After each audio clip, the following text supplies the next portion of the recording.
Anti-backlash machine screw jacks are used wherever reversible load conditions require precision positioning control.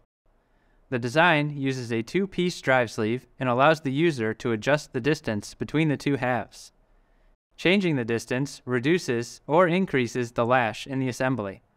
This video will show you how to properly set the lash using the threaded adjusting cap provided with these jacks.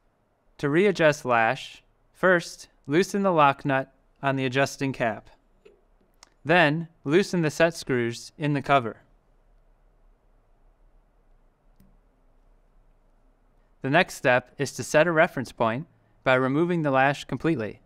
To do this, rotate the adjusting cap clockwise until resistance is felt. Then, mark the location of the cap relative to the housing with a marker.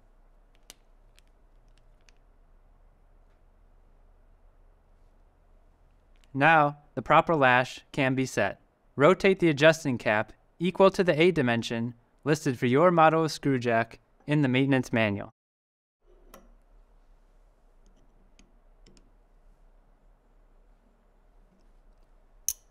Use the reference point to ensure the proper gap has been set.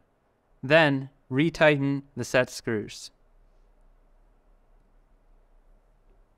Holding the adjusting cap stationary, tighten the lock nut.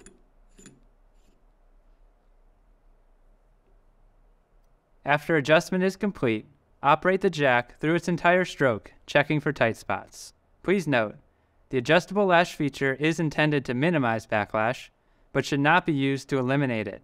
The result could bind the lift shaft and drive sleeve and cause failure of the jack. Even when properly set, the increased friction can accelerate wear on the drive sleeve when compared to a standard jack. To learn more about Thompson screw jacks, visit thompsonlinear.com or contact our experienced customer support team.